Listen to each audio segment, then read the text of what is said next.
नेपालेश्वर बौद्सी, RBM Orissa प्रभारी। साथियों, आज का ये सभा बहुत ही स्पेशल होने वाला है, जहां हम डॉक्टर बाबा साहेब अम्बेडकर द्वारा लिखी गई द बुद्ध एंड हिज धम्म, बुद्ध और उनका धम्म के पार्ट 5 अंतर्गत उपनिषद और उनकी शिक्षाओं विषय पर वाचन सुनेंगे। इसे बाबा साहेब डॉक्टर अम्बेडकर ने विस्तार रूप से लिखा है, जिसमें वे उपनिषदों की शिक्षाओं का बुद्ध के धम्म के संदर्भ में एक्सप्लेन करते हैं। यह हिस्सा पुस्तक के part 5 the Buddha and his predecessors के अंतर्गत आता है, जहां वेदवंशी ऋषियों और ब्राह्मणों के ग्रंथों, उपनिषदों और उनकी शिक्षाओं की तुलना बुद्ध और उनके धम्म से की गई है। इस चैप्टर में उपनिषदों के मूल शिक्षाओं और उनकी तुलना बुद्ध के उपदेश से की गई है, ताकि यह समझा जा सके दोनों में कितनी समानताएं हैं और कितनी अंतर हैं। इसी गंभीर और थॉट प्रोवोकिंग टॉपिक पर हमें अनुभव और ज्ञान साझा करने के लिए मैं आज के हमारे वाचनकर्ता, हमारे आदरणीय धीमान एलपी अमृत बौद्ध जी को आमंत्रित करती हूँ। कृपया माननीय एलपी अमृत बौद्ध जी का स्वागत करें और ध्यान पूर्वक उनकी प्रज्ञानप्रद वाणी सुने। महोदय वाचनकर्ता, आप आमंत्रित हैं और कृपया वाचन शुरू करें। बहुत बहुत साधुवाद उपासिका भारती बौद्ध जी।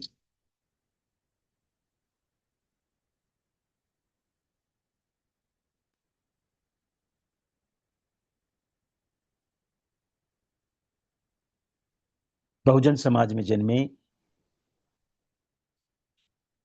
सभी महापुरुषों वीरांगनाओं को विनम्र होकर नमन करते हुए और अभिवादन में हमारी आज की संचालक बिटिया उपासिका भारती बौद्ध के साथ अपने आप को जोड़ते हुए मैं आप सबका अभिनंदन करता हूं, आप सबको नमन करता हूं।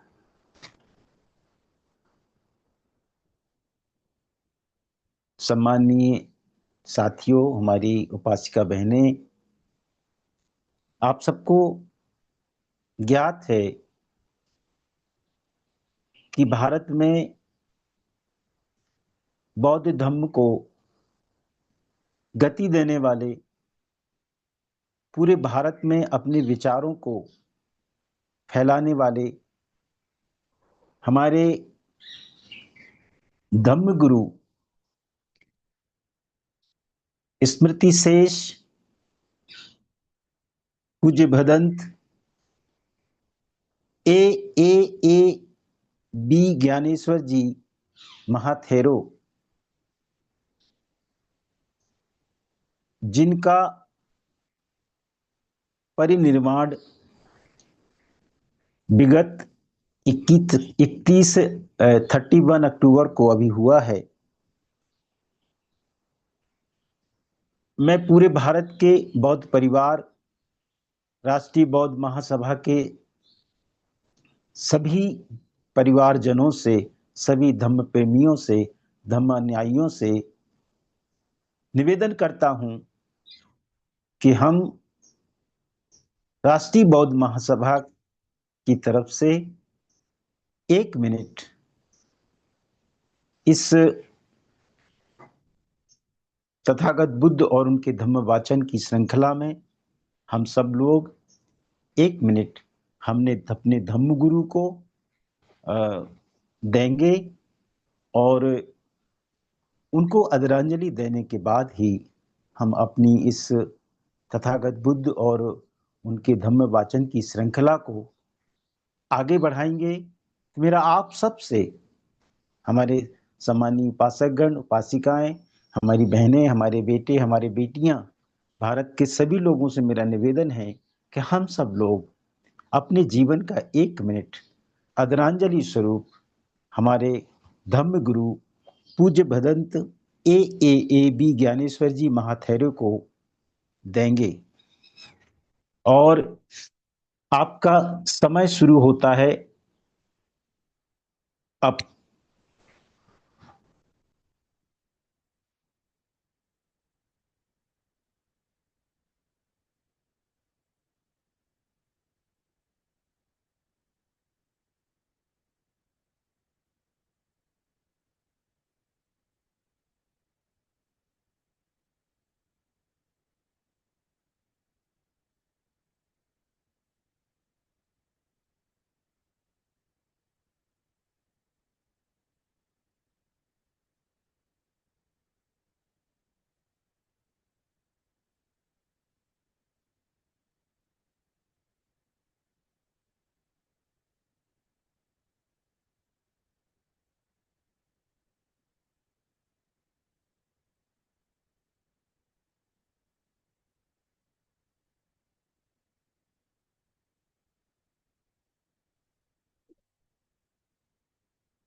साधु साधु साधु।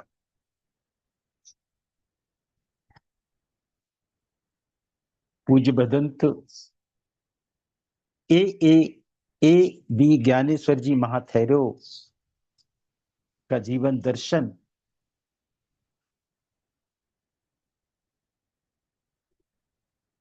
10 नवंबर 1936 को बर्मा देश के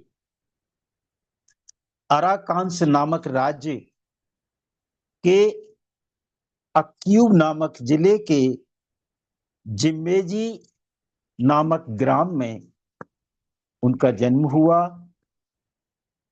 और पूज्य भदंत जी अपना देश छोड़ करके धम्म के प्रचार प्रसार के लिए, हमारे महापुरुषों के मार्गदर्शन को भारत में फैलाने के लिए उन्होंने अपना देश छोड़ा और भारत आ गए।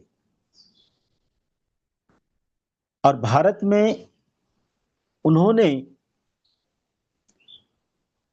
पूरे देश को धम्म में बनाने का पूरा जीवन समर्पण के साथ, त्याग के साथ लगाया। यह क्षति केवल बौद्ध जगत के लिए नहीं है, पूरे मानव जगत के कल्याण के लिए उन्होंने अपने आप को समर्पित किया। और उस समर्पण भाव से पूरा जीवन बौद्ध धर्म के प्रसार के लिए, प्रचार के लिए, उनकी शिक्षाओं को पूरे भारत में बिखेरने के लिए लगे रहे। उन्होंने कहा कि सच्चा ज्ञान निस्वार्थ सेवा प्रकट होती है। असली ज्ञान तभी है जब हम पूरे संसार के समस्त जीवों के कल्याण के लिए लगाएं। करुणा, दया, मैत्री का मेल अगर हमको सीखना है तो हम पूज्य भदंत ज्ञानेश्वर जी महाथेरो से सीख सकते हैं। विनम्रता, सौम्यता को जीवन में कैसे घोला जा सकता है, हमें सीखना है तो हम उनके जीवन दर्शन से सीख सकते हैं। उनका विचार, उनकी शिक्षा, उनका पूरा जीवन दर्शन सदैव हमारे साथ है। उनका बताया हुआ ज्ञान, उनकी द्वारा दी गई शिक्षा हमारे जीवन को हमेशा ओत-प्रोत करती रहेगी। पूज्य भदंत ज्ञानेश्वर जी महाथेरो जी को 5 सम्मान से सम्मानित किया गया। सबसे पहले 1997 में उन्हें अग्र महापंडित सम्मान से सम्मानित किया गया। ये सम्मान उनको म्यांमार सरकार द्वारा दिया गया था और उन्हीं के द्वारा फिर 2005 में पूज्य भदंत जी को अग्र महासद्धम्म ज्योतिका ध्वजा सम्मान से सम्मानित किया गया। 2016 में पूज्य भदंत जी को अभिधम्म महासद्धम्म ज्योतिका ध्वजा सम्मान से सम्मानित किया गया और 2021 में उन्हें अभिध्वजा महारथ गुरु के सम्मान से सम्मानित किया गया। ये जो सम्मान है ये हमारे देश के हिसाब से भारत रत्न के बराबरी का सम्मान है जो पूज्य भदंत जी को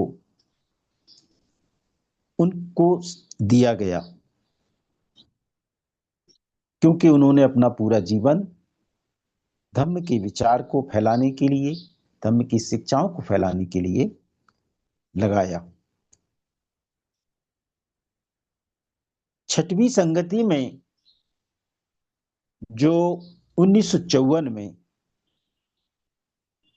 रंगून में हुई थी, वहां का ये संयोग है कि उस बौद्ध संगति में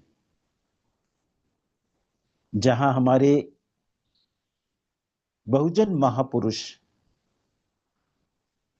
इस तथागत बुद्ध और धम्म के रचनाकार विश्वरत्न बोधिसत्व डॉक्टर बाबा साहब अम्बेडकर उपस्थित थे, वहीं पर दक्षिण भारत के बाबा साहब कहे जाने वाले पेरियार ईबी रामास्वामी नायकर साहब भी उस छठवीं संगति में उपस्थित थे। उसी छठवीं संगति में पूज्य भदंत ए बी ज्ञानेश्वर महाथैरो जी भी उपस्थित थे। उस समय उनकी आयु 18 वर्ष की थी और ये प्रकृति का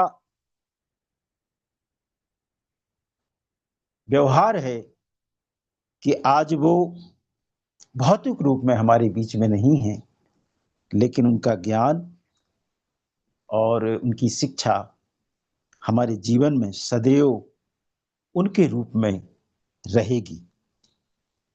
एक प्रेरित शिक्षक, एक धम्म मार्ग के मार्गदर्शक और तेजस्वी विभूति के रूप में वो सदैव हम सबके बीच में रहेंगे।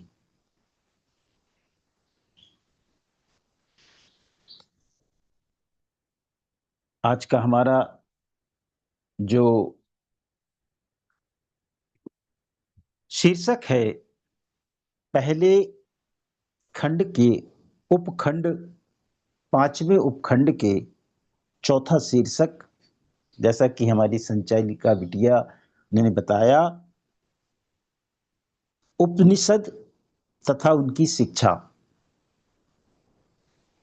इसको बोधिसत्व विश्वरत्न डॉक्टर बाबा साहब अम्बेडकर लिखते हैं, द उपनिषदास एंड देयर टीचिंग्स। और हमारे जो बहनें, हमारे जो बेटे बेटियां इंग्लिश संस्करण देख रहे हो तो उनका पेज नंबर है 93, और जो हिंदी संस्करण देख रहे होंगे उनका पेज नंबर है 78। शीर्षक आप मिला सकते हैं, उपनिषद तथा उनकी शिक्षा। मैं आज की हमारी संचालिका और हमारे आज के वरिष्ठ हम सबके मार्गदर्शक परम आदरणीय एडवोकेट के बौद्ध साहब और संचालिका जी को मैं एक अपनी तरफ से ये कहने वाला हूँ, निवेदन करने वाला हूँ कि ये चूंकि हमारा आज का जो शीर्षक है बहुत बड़ा नहीं है, छोटा है, तो इस शीर्षक के बाद मैं ये चाहूंगा कि हमारे पूरे भारत देश के सभी हमारे उपासकगण उपासिकाएं हमारी बहनें, उनसे आप पूज्य भदंत ज्ञानेश्वर जी महाथैरो जी के संबंध में उनसे आप विचार ले सकते हैं। आप अपनी सूची जब तक तैयार कर लें कि हम सबके अपने जो भारत से हमारे वरिष्ठ लोग हैं, जो हमारे बुद्धिजन लोग हैं, जो तथागत बुद्ध और धम्म के प्रेमी लोग हैं, जिन्होंने धम्म को अंगीकार किया हुआ है, वो अपने विचार उस समय के बाद रख सकते हैं आदरणीय अध्यक्ष जी की अनुमति से। आइए अध्ययन करते हैं, वाचन करते हैं उपनिषद तथा उनकी शिक्षा। उपनिषद भी वैदिक वाग्मय का एक हिस्सा माने जाते हैं। यह वेदों का हिस्सा नहीं है, यह श्रुति वाह से है। बाबा साहब लिखते हैं कि जो उपनिषद हैं वैदिक वाग्मय का एक हिस्सा माने जाते हैं। जो उपनिषद बन हमारे भारत में लगभग मेरी जानकारी के अनुसार 108 उपनिषद हैं। तो बाबा साहब लिखते हैं कि ये उपनिषद भी जो वैदिक वाग्मय है उसका हिस्सा है। यह सब होने पर भी यह धार्मिक वाग्मय का एक हिस्सा है, जबकि ये बाह्य रूप है, ये श्रुति बाह्य से है, फिर भी, और ये वेदों का हिस्सा नहीं है, फिर भी ये धार्मिक वाग्मय का एक हिस्सा है। ऐसा बाबा साहब लिखते हैं।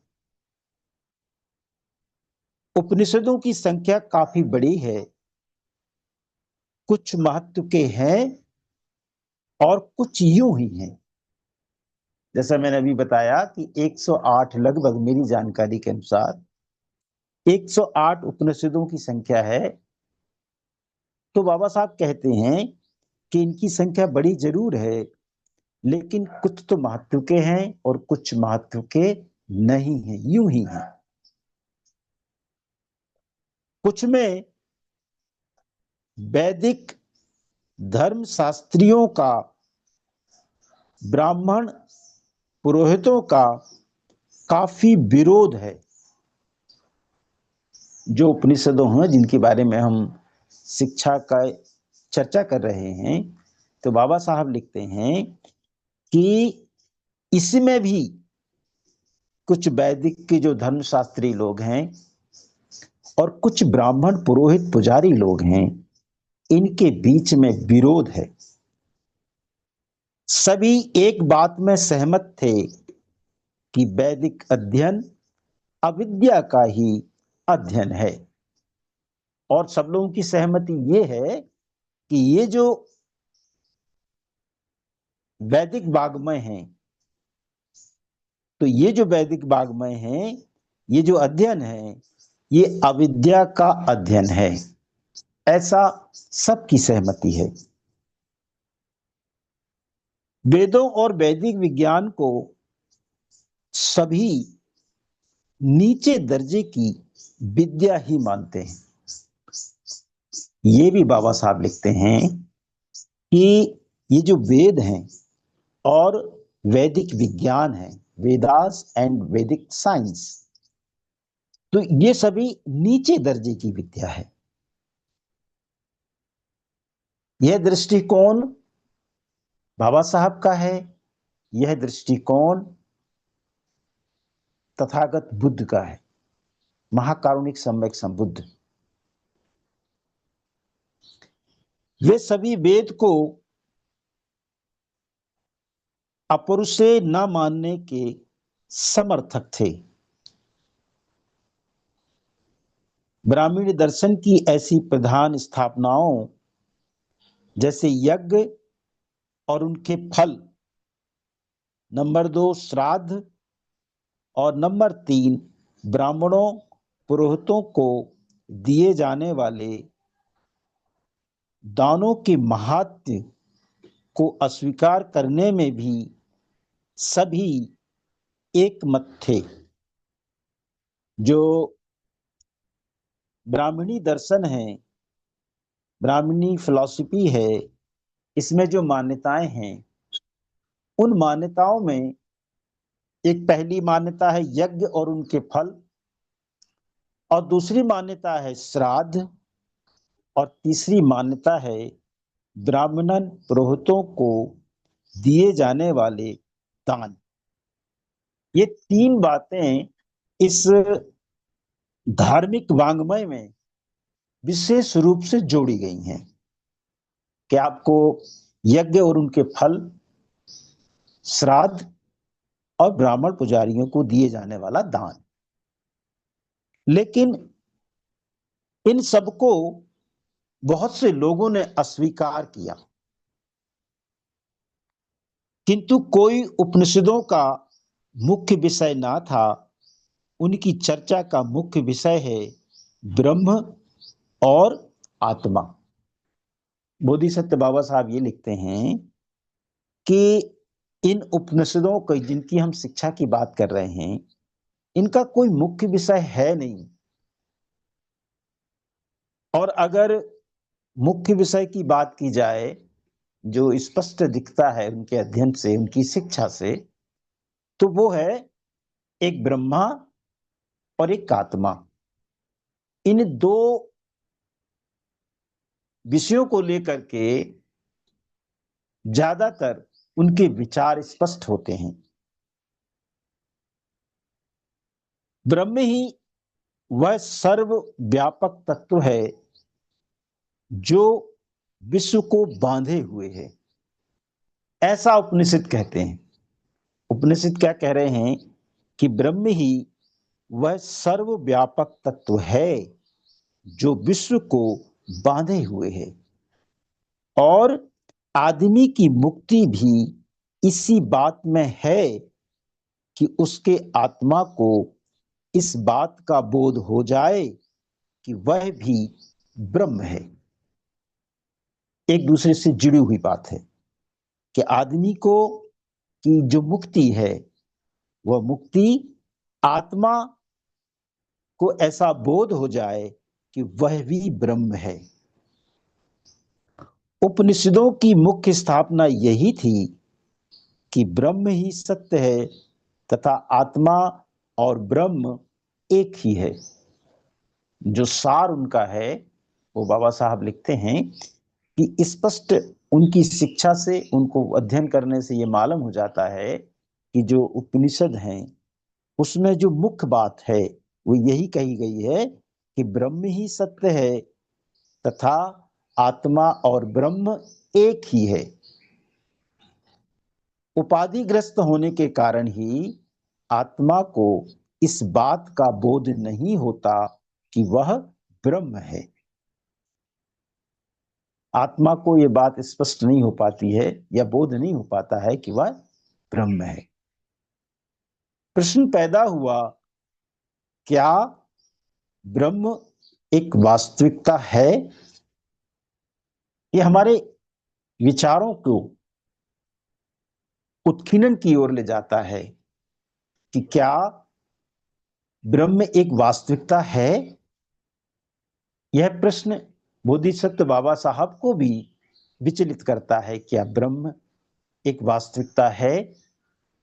उपनिषदों की सारी स्थापना इसी एक प्रश्न के उत्तर पर निर्भर करती है। जो उपनिषदों के द्वारा लिखा गया है, बहुत सारे उपनिषदों में रचना की गई है, तो उन सभी उपनिषदों का अगर हम सारांश निकालते हैं तो सारांश से हमें यह बात स्पष्ट हो जाती है कि पूरे उपनिषदों का जो निचोड़ है इसी प्रश्न के उत्तर पर निर्भर है।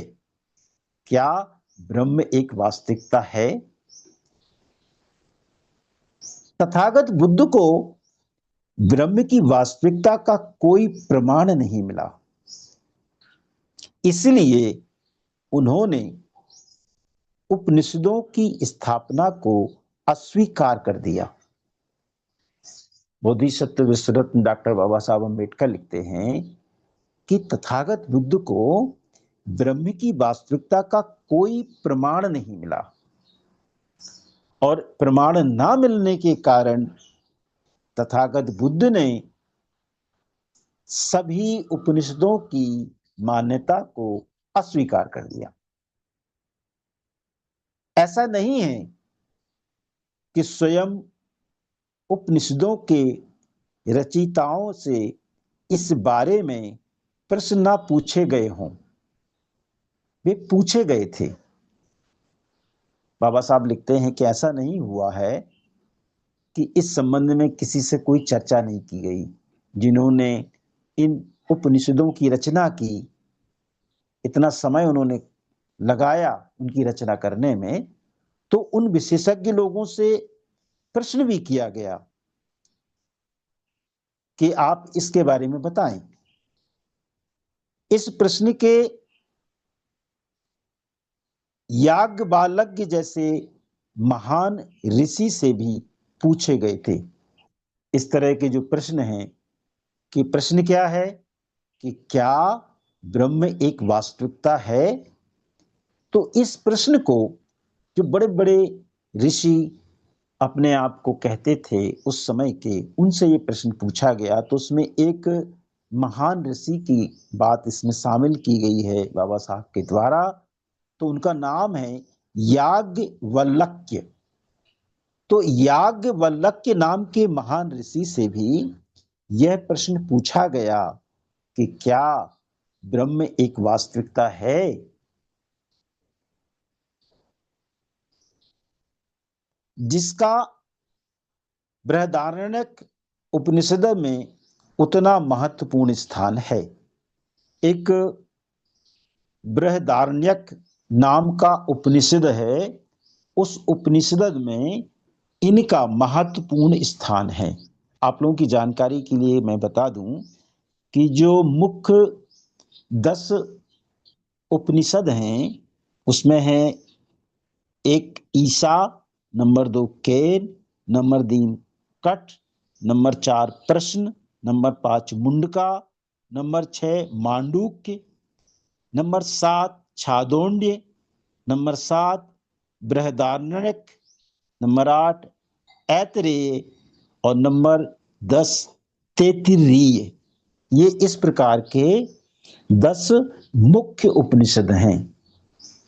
तो उनमें से जो बृहदारण्यक उपनिषद है, हो सकता है कि ये याज्ञवल्क्य जी द्वारा रचित किया गया हो, उसमें इसका महत्वपूर्ण स्थान है। उनसे पूछा गया था कि ब्रह्म क्या है, आत्मा क्या है। ये जो ऋषि हैं याज्ञवल्क्य, इनसे पूछा गया कि ब्रह्म क्या है, आत्मा क्या है। तो याज्ञवल्क्य इतना ही उत्तर दे सके, मैं नहीं जानता, मैं नहीं जानता, नेति नेति। जब कुछ लोगों ने उनसे प्रश्न किया कि आपने उपनिषद की रचना की है, आप रचनाकार हैं, तो ये बताएं कि ब्रह्म क्या है, आत्मा क्या है। आपने लिख तो दिया, लेकिन लिखने का जो मतलब है उसको समझाएं। तो उन्होंने उत्तर दिया कि मैं नहीं जानता, मैं नहीं जानता, नेति नेति। तथागत बुद्ध की शंका है, तथागत बुद्ध को शंका थी कि जिसके विषय में कोई कुछ जानता ही नहीं, वह वास्तविकता कैसे हो सकती है। तथागत बुद्ध के अपने विचार, उनका ज्ञान ये कहता है, उनको शंका हो गई कि जिस विषय में कोई कुछ जानता ही नहीं है, वह वास्तविकता कैसे हो सकती है, वह रियलिटी नहीं हो सकती। क्योंकि जब आपको उसके बारे में कोई ज्ञान नहीं है, की जानकारी नहीं है तो वह चीज वास्तविकता कैसे हो सकती है।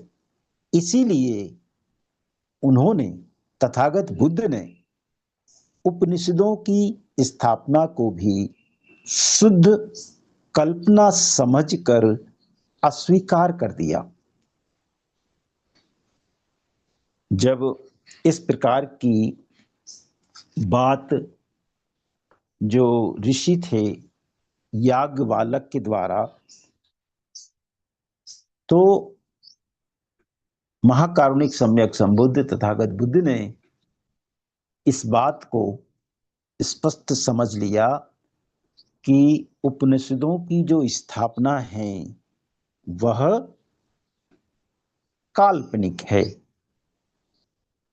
इसको बोधिसत्व डॉक्टर बाबा साहब अम्बेडकर लिखते हैं कि he had therefore no difficulty in rejecting the Upanishadic thesis as being based on pure imagination। बाबा साहब लिखते हैं, इसको अपन एक शब्द याद करें कि प्योर इमेजिनेशन, इसको उन्होंने प्योर इमेजिनेशन का नाम दिया उपनिषदों को। और यहां पर जो हमारा शीर्षक है उपनिषद और उनकी शिक्षा, पूरा हो जाता है। आप सबने बड़े ध्यान से समय दे करके इस शीर्षक को सुना, समझा। इसके बाद जो है हम प्रथम खंड के छठवें भाग की तरफ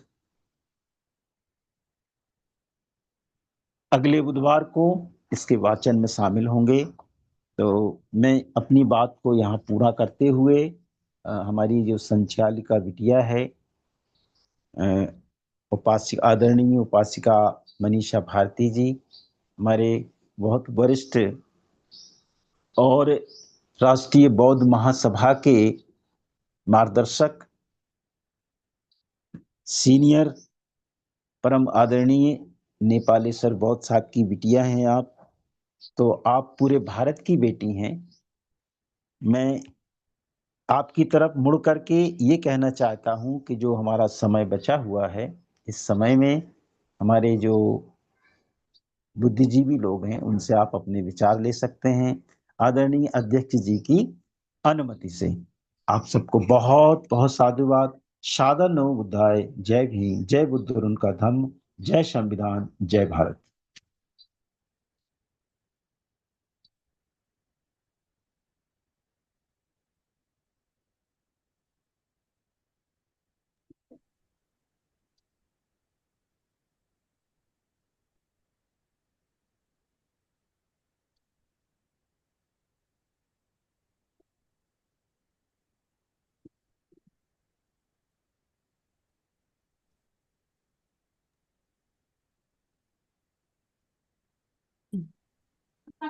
बहुत बहुत साधुवाद माननीय वाचनकर्ता जी। आपने इस इम्पोर्टेंट टॉपिक पर अपनी अमूल्य वाणी से इस वेबिनार को समृद्ध किया है। सच में आपका समय और आपका ज्ञान हमेशा हमको इंस्पायर करता रहेगा। आशा करती हूँ भविष्य में भी आपका यही ज्ञान आप हमें ऐसे साझा करते रहेंगे।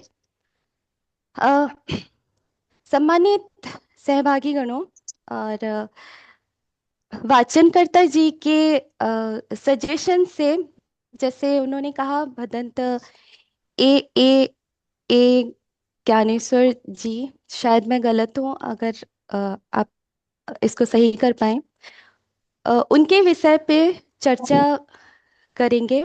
तो मैं आदरणीय अध्यक्ष जी से इसकी अनुमति लूंगी, या उनके पास अगर कोई दूसरे सजेशंस हैं तो हम उसको भी एक्सेप्ट करते हैं। माननीय अध्यक्ष जी, आपकी अनुमति चाहिए। ठीक है, ठीक है। जी, बहुत बहुत साधुवाद। अ,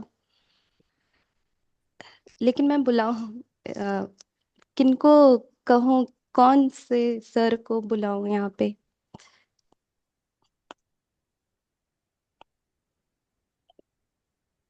मुझे गाइड करें।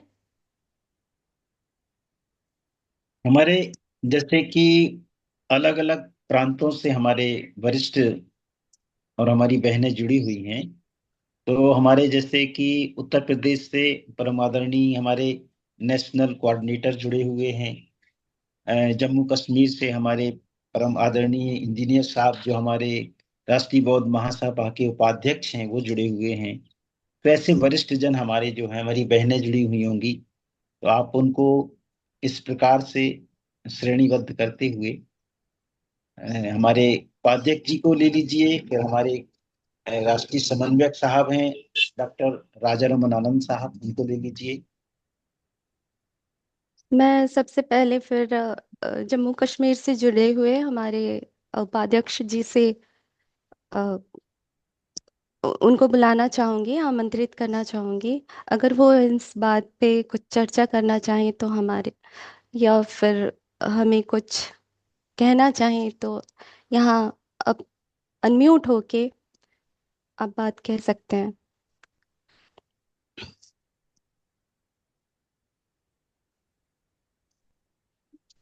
माननीय उपाध्यक्ष जी।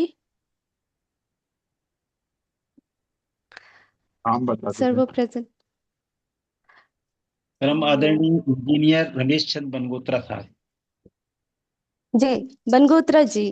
बनगोत्रा, बहुत हम बनगोत्रा जी, आपका स्वागत है।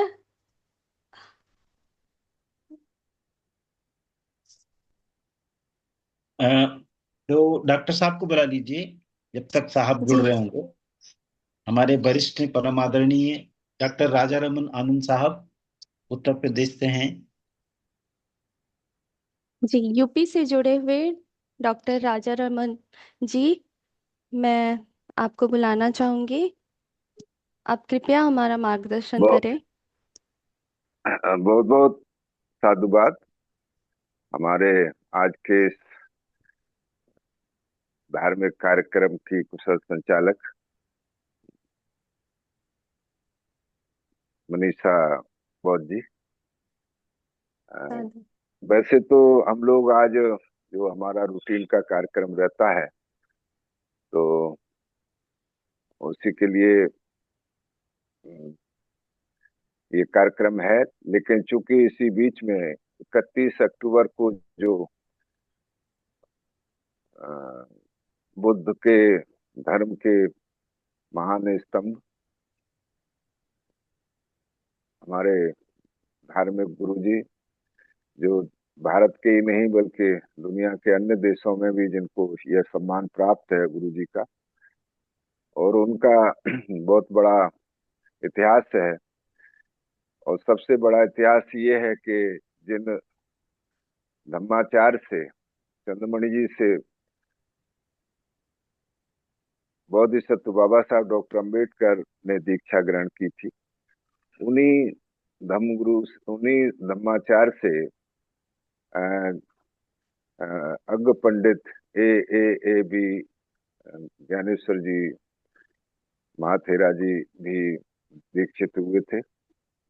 और इसमें हम लोग सभी भली भांति परिचित हैं कि भारत के अंदर जो उनका कार्य है वो बहुत ही गिने चुने अग्रणी भिक्षुओं में से है, बहुत भिक्षुओं में से है। आज अभी उनका 11 तारीख को संस्कार होगा, क्रीमेशन का, क्रीमिनेशन का। तो उसमें हमारे जैसी सूचना है, बहुत सारे राष्ट्रीय बौद्ध महासभा के कार्यकर्ता और खास करके जो संस्थापक अध्यक्ष हैं माननीय धर्म प्रकाश भारती जी उसमें शामिल होने होंगे। हम लोग भी प्लान कर किए हुए हैं। तो अ, उनकी और ये खुशी की बात है कि राष्ट्रीय बौद्ध महासभा ने उनका एक बार नहीं बल्कि कई बार मार्गदर्शन प्राप्त किया है। और खुद राष्ट्रीय अध्यक्ष जी उनसे दीक्षित हुए आगरा में 2022 में।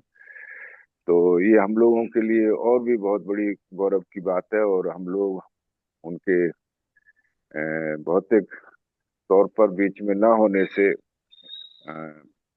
जरूर हमको शौक है, हमको एक दम की हानि महसूस होती है, लेकिन उनका जो काम है वो हमेशा हम लोगों के मार्गदर्शन के लिए उपलब्ध रहेगा। और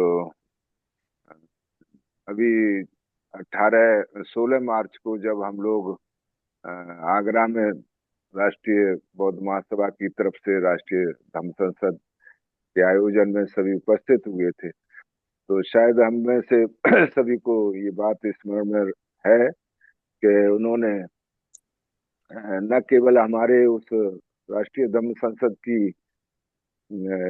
जो गरिमा थी उसमें चार चांद लगाए, बल्कि हम सब लोगों को भी बड़ा एक अवसर प्राप्त हुआ कि इस वर्ष वो हमारे कार्यक्रम के चीफ गेस्ट मुख्य अतिथि के तौर पर उपस्थित थे।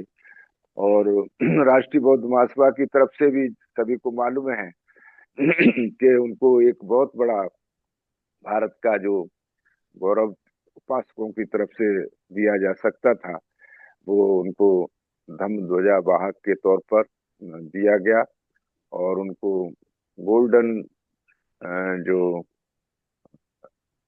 मेडल था राष्ट्रीय बौद्ध महासभा की तरफ से तैयार करा के उसको सोने के उस पर स्वर्ण मुद्रा में स्वर्ण मेडल उनको जो दिया गया था, वो एक बहुत ही राष्ट्रीय बौद्ध महासभा के इतिहास में एक अविस्मरणीय कार्य हुआ। और वो हमारे सबके लिए हमें वो करेगा, हमें प्रोत्साहित करेगा। तो हम लोगों ने जैसे अभी उनको अपनी तरफ से आदरांजलि दी है, और अभी ये सिलसिला चल रहा है 31 तारीख से लेकर के आज 5 नवंबर है, 31 अक्टूबर से। तो ये पूरे देश और दुनिया के लोग कुशीनगर में उनकी पार्थिव शरीर को नमन करने के लिए हर रोज हजारों की तादाद में पहुंचते हैं। और जिस दिन उनका अंतिम संस्कार होगा तो उस दिन बहुत बड़ी भीड़ के आयोजन की बड़ी भीड़ के पहुंचने की संभावना है, इसलिए सरकार भी काफी, उत्तर प्रदेश सरकार ने भी सुना है, काफी इसके लिए व्यवस्था की है। और क्योंकि वो इंटरनेशनल फिगर रहे हैं, तो बाहर की देशों से भी बहुत से एम्बेसडर्स हैं, राजदूत, और दूसरे जो सुना है कि म्यांमार के किंग जो हैं वो भी उसमें उपस्थित होने जा रहे हैं। तो हम लोग भी उनको हमेशा अपने राष्ट्रीय बौद्ध महासभा की तरफ से उनके प्रति अपनी आदरांजलि अर्पित अभी हम लोगों ने की है, और आगे भी हम राष्ट्रीय बौद्ध महासभा का पूरा समर्पण उनके साथ है। ये जो तो मैं भी इस मौके पर अपना उनको व्यक्तिगत तौर पर अपनी आदरांजलि पेश करता हूँ, प्रस्तुत करता हूँ।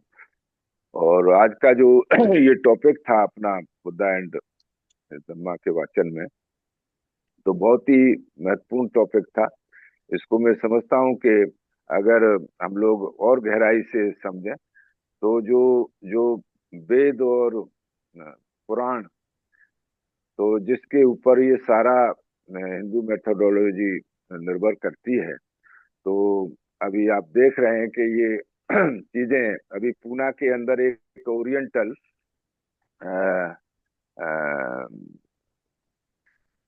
उसका या कार्बन डेटिंग मशीन जो पूना के अंदर है, जो ओरिएंटल लाइब्रेरी करके है कुछ, तो उससे ये सिद्ध हो गया है कि ये बहुत ज्यादा विश्वसनीय चीजें नहीं है। जहां तक उपनिषदों की बात जो बताई गई है, तो वैसे तो ये 111 उपनिषद की ये चर्चा करते हैं, लेकिन इंडिया के अंदर सिर्फ 11 उपनिषदों पर ही इनका फोकस है। और उसमें भी एक आध उपनिषद ऐसा है जिसके ऊपर जैसा अभी याज्ञवल्क्य के जो ऋषि है, तो उससे भी जब पूछा गया तो उसने भी कहा कि भाई मुझे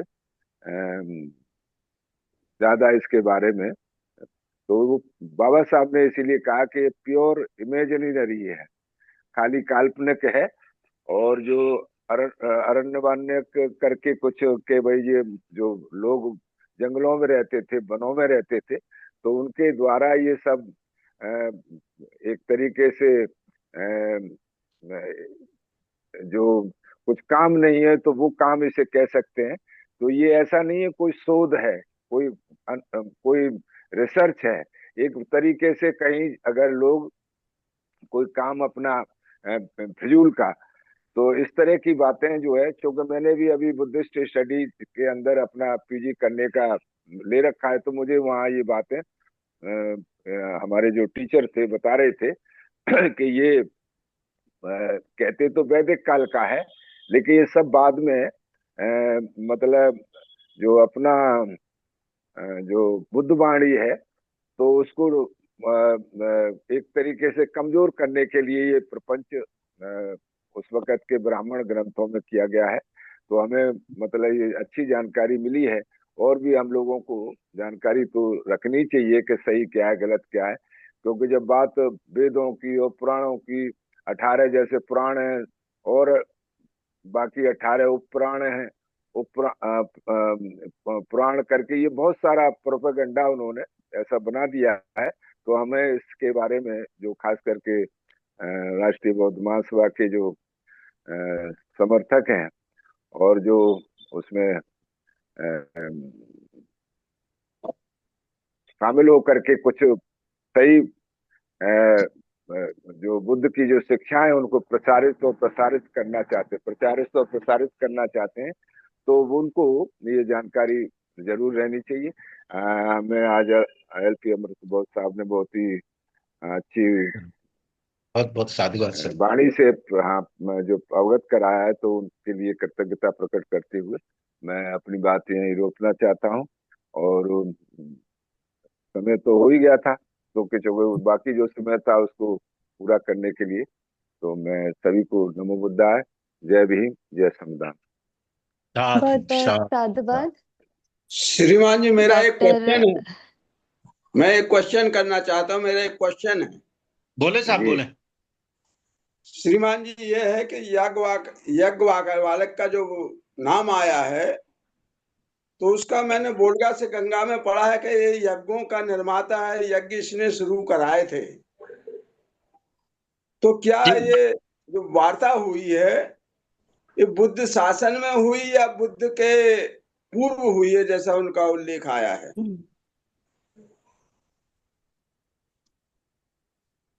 बताइए LP अमृत बोध जी, किन से पूछ रहे हैं आप? जी साहब बोलिए बोलिए सर। हाँ,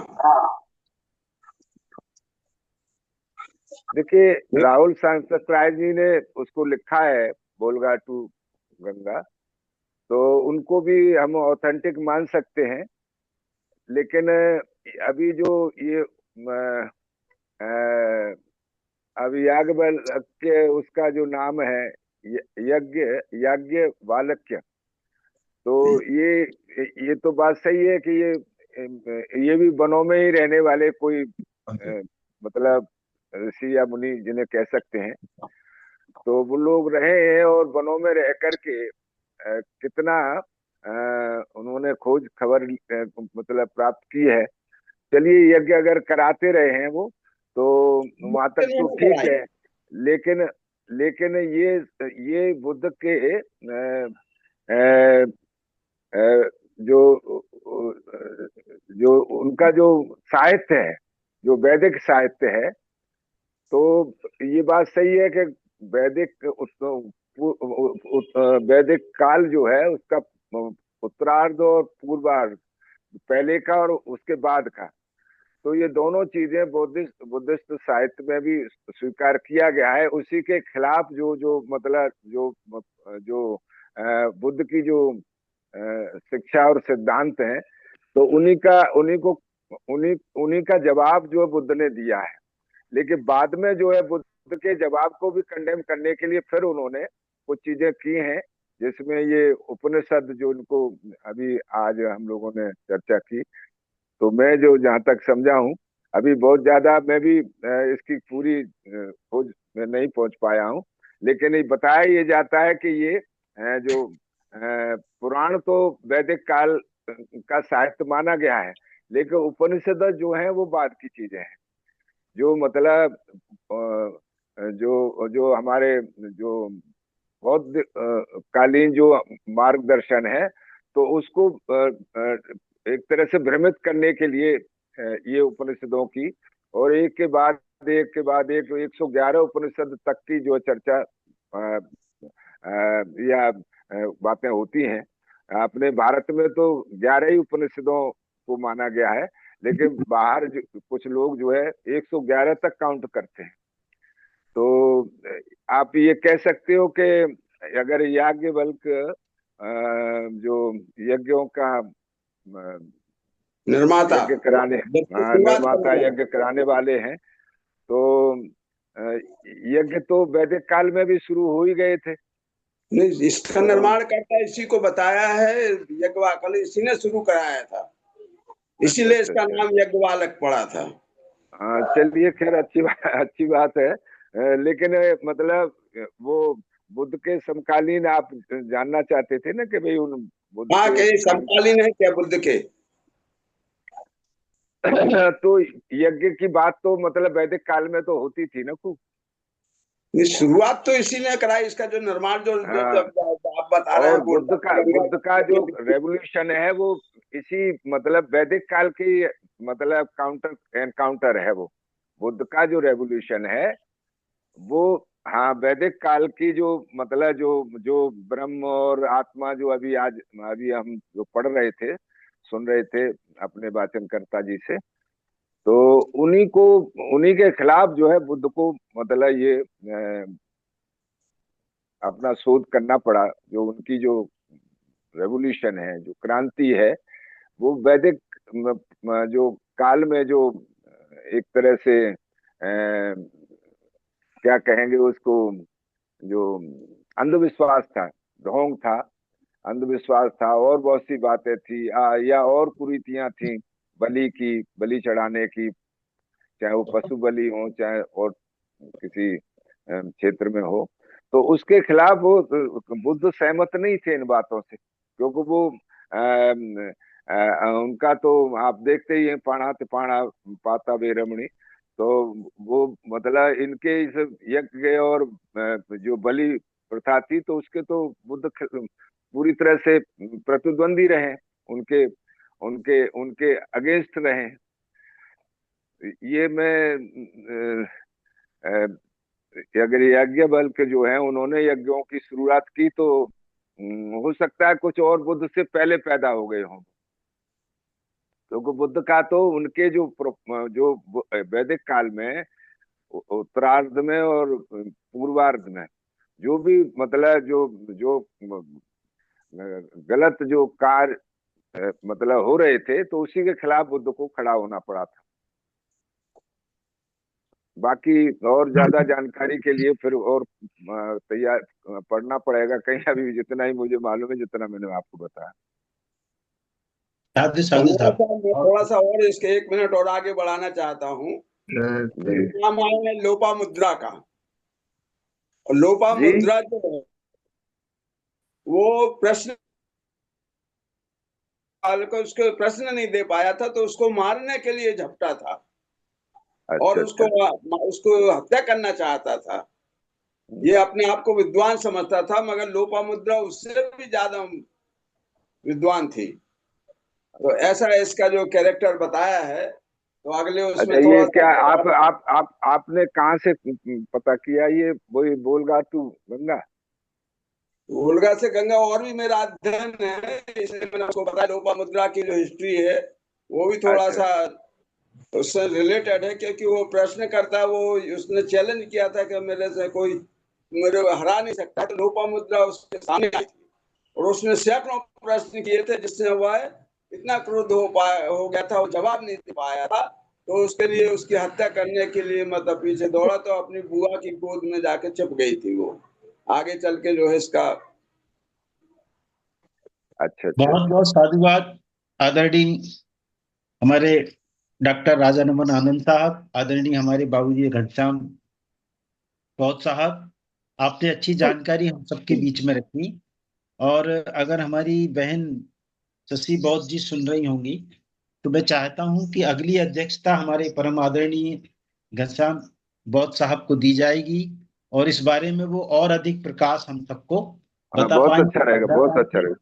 तो आज के हमारे जो अध्यक्ष हैं परम आदरणीय एडवोकेट के बौद्ध साहब को हम आमंत्रित करते हैं, वो अपने शब्दों से हम सबको अनुग्रहित करें। आदरणीय अध्यक्ष साहब। जी। महाकारुणिक तथागत बुद्ध, बोधिसत्व डॉक्टर भीम अम्बेडकर एवं सभी महापुरुषों को नमन। उपस्थित सभी भाइयों बहनों को नमो बुधाय, जय। अभी समय तो बहुत ज्यादा हो गया है, इसलिए हम ज्यादा समय नहीं लेंगे, लेकिन पूज्य पंडित जी के बारे में हम एक लाइन बोले। हम जो राष्ट्रीय बौद्ध महासभा की तरफ से सांची में प्रोग्राम था, वहां पर हम भी गए हुए थे, वहां आए थे और हमको एक बोलने का मौका मिला था। तो जो बुधवार पर हम बोले थे वो ध्यान से सुने थे, और हमको याद है कि जब हम बोलना बंद कर दिए, बैठ गए, उसके बाद एक आदमी को भेजे कि उनको बुला के ले आओ। और उनको बुलाए और हम गए वहां पर, फिर बहुत विस्तार से बात किए हमसे। और फिर हम बोले ठीक है पंडित जी, अगर ऐसा बात है तो हम आपको लिखित भी दे देंगे, ताकि आप पढ़ सके, रिपीट कर सके, सुना सके। तो इस तरह से वो बुधवार से भी बहुत प्रभावित हुए थे वो। हमने और कोई मतलब नहीं, एक बहाना होता है, एक निशाना होता है। जैसे शुक्रवार बहाना है और इकट्ठा होना निशाना है। रविवार वो सोशल कॉलेज है, और जैसे डॉक्टर के लिए एक कॉलेज है, मेडिकल कॉलेज, इंजीनियर के लिए इंजीनियरिंग कॉलेज, वकील के लिए लॉ कॉलेज। वैसे सामाजिक बनने के लिए, सब बनने के लिए हम लोग है नहीं, ये बता रहे हैं। और इसे हमको मकसद होना चाहिए, कोई भी कार्य का उद्देश्य होता है। तो अभी एक बात, दूसरी बात, उपनिषद में जहां तक बात है तो बहुत क्लियर है। समय नहीं है, नहीं तो बताते, हम खाली इतना ही बोलेंगे कि बुद्ध को जो हम लोग भगवान बोल रहे हैं ना, दरअसल वो क्रांतिकारी थे। तो अटपटा लगेगा सुनने में। बुद्ध तो विरोध किया ना ब्राह्मण के सिस्टम का, तो स्पष्ट है कि उसके पहले अनर्थ हो रहा था, उसी को तो विरोध किए थे वो। अब विरोध किया तो इसका मतलब हो गया, तबे ना हुआ। इसका मतलब कि ब्राह्मण लोग बुद्ध के पहले थे, नहीं तो फिर क्यों उधर महावीर विरोध कर रहे थे, इधर बुद्ध कर रहे थे विरोध। उन्हीं का सिस्टम को तो विरोध कर रहे थे, और गायों का बलि करते थे। एक और हम जगह पढ़े हैं कहीं कि वो बोले खाना ये तुम बैल खाओ, गाय मत खाओ। देखिए कितना बारीक चीज बता रहे हैं, बहुत बारीक चीज है। खाओ तो बैल खाओ, गाय तो खाते। तो बोले क्यों? बोले बैल तो एक है ना, मर जाएगा मर जाएगा, लेकिन तुम गाय अगर खा जाते हो, तो गाय कितना बच्चा, जब तक जीवित रहती कितना बच्चा पैदा करती, उसे तुम वंचित कर रहे हो। तो ये सब ग्राउंड है उनका, बहुत क्लियर है। सब डिटेल में बात होगी उसमें तो अलग चैप्टर। इसलिए हम यही कहेंगे कि ये जितना भी उपनिषद वगैरह है सब ड्रामा है, तो ऑलरेडी प्रूव्ड हो चुका है, इसलिए हमको रिपीट करने की जरूरत नहीं है। हमें क्या करना चाहिए इस पर ध्यान देना चाहिए, उस पर क्या करना चाहिए उस पर हम ध्यान देना है। हम कि सुधार कैसे होगा। बीमारी की चर्चा लाउड स्पीकर लगा करें, बीमारी ठीक होने वाला नहीं है। इलाज करें। बीमारी, सबसे बड़ा बीमारी है कि हम लोग मिलने का सिस्टम नहीं। एक एक लाइन बता रहे हैं, सबसे बड़ा बीमारी है कि हम लोग मिलने का, हम नहीं मिल रहे हैं तो हम दोषी नहीं है, न सामने वाला दोषी है, सिस्टम नहीं मिलने का। इसलिए मिलने के सिस्टम के लिए एक दिन होना बहुत जरूरी है, और भी नेशनल नहीं इंटरनेशनल। और दो उदाहरण हम दे रहे हैं, हम रिपीट नहीं करेंगे। शुक्रवार दुनिया में है सोशल कॉलेज, रविवार दुनिया में है सोशल कॉलेज, और हम बुधवार सोच रहे हैं सोशल कॉलेज करना पड़ेगा। सिलेबस जो वेद पुराण बनाया है, सब बनाया, वो कभी मर चुका है, लेकिन सिलेबस उसका चल रहा है। तो वैसे हम लोग बुद्धिमान उसका वो पता है सिलेबस में, हम लोग बेवकूफ साबित किया, हम लोग बेवकूफ मान रहे हैं। इसलिए कर करके हमें पॉजिटिव ये करना होना है कि करना क्या होगा, जब तक हम पास बैठेंगे नहीं तब तक प्रेम पैदा होने वाला नहीं है। एक जाति दूसरी जाति को ऊंचा नीचा मान रहे, कैसे प्रेम होगा? इसलिए हम ज्यादा डिटेल में, बहुत समय हो गया, हम ज्यादा समय नहीं लेना चाहते हैं। और फिर अगले बार कभी मौका मिलेगा तो एक एक विषय पर बतावेंगे, इतिहास भी बतावेंगे। हमसे हम लोग बहुत नॉलेज मिला है, और गारंटी के साथ, मतलब ये है अथेंटिक, ऐसा नहीं कि सुनी सुनाई बात है, प्रूव्ड होगा, आज भी प्रूव होगा। बुद्ध की तो बात वही है कि जो बुद्ध काल में जो था सत्य, वो आज भी वही सत्य है। यही यूनिवर्सल ट्रूथ है। ठीक है, बहुत अच्छा। कार्यक्रम में जी चलते रहना चाहिए। कार्यक्रम कमी बेसी होते रहता है, संख्या बढ़ता रहता है, घटता रहता है, लेकिन हमारा रिक्वेस्ट है कि चलते रहना चाहिए। और हाँ, यही रिक्वेस्ट करेंगे कि समय का हम लोग देखे। अभी बता रहे, जब तो मिलिट्री में रहे हैं ना, 1 मिनट भी लेट होता था तो बोलता है why 1 minute late, why not 1 minute early. ये कोटेशन था, why 1 minute late, why not 1 minute early. इसका मतलब हम तैयारी नहीं करते हैं। देखिए, हमारा बात थोड़ा पता लगेगा। तरह से तैयारी होता है, तरह से तरक्की होता है। जिस चीज की हम तैयारी करते हैं उसी में तरक्की करेंगे। हम तैयारी करते हैं कानून फानन में, हाँ हाँ हाँ, जुड़ना जुड़ना याद है, ये क्या मतलब हुआ? इसका मतलब कि मुसलमान एक उदाहरण दे, मुसलमान शुक्रवार को जुम्मा बोलता है, लेकिन बृहस्पति को जुमेरात बोलता है। मतलब जुम्मा शब्द दिमाग में आ जाता है रात में ही। भाई कल हमको तैयार रहना है, तैयार रहना, तैयारी पहले कर लेता है। और हम लोग तैयार नहीं होते। जैसे मंगल का संस्कार तो जो होता है हम लोग रात में, उसी में मेंटली प्रिपेयर हो जाइए। सफेद कपड़ा कम से कम रख लेना चाहिए सामने। तैयारी यही होता है ना। लेकिन यहाँ अब ठीक है, अभी तो जाड़ा गिरने आ रहा है तो और थोड़ा रंग बिरंग का कपड़ा रहेगा, अलग बात है, लेकिन शर्ट शर्ट तो कम से कम सफेद होना चाहिए। अगर एक डिसिप्लिन करेंगे तो बहुत झलकेगा, बहुत कुछ होगा। ठीक है, जो एक 8-15 हो गया। बहुत बहुत साधुवाद। बहुत नमो बहुत बुद्ध। साधुवाद बहुत बहुत धन्यवाद अध्यक्ष सर आपको। महोदय जी, बहुत बहुत साधुवाद। आप जैसे पर्सनालिटीज की वजह से ही हम हमेशा इंस्पायर्ड रहते हैं। तो वेबिनार की समाप्ति की ओर हम बढ़ चुके हैं। साथियों, बुद्धिस्ट परंपरा से हमें जीवन में सत्य, ज्ञान और नैतिकता की मुख्य प्रेरणा मिलती है। हम अब मैं आशा करती हूँ कि यह चर्चा हमारे जीवन में सकारात्मक परिवर्तन लाएगी और उन्नति की ओर अग्रसर करेगी। आप सभी का सहयोग और सहभागिता हेतु हार्दिक साधुवाद। अब हम सभ्य सत्ता करते हैं।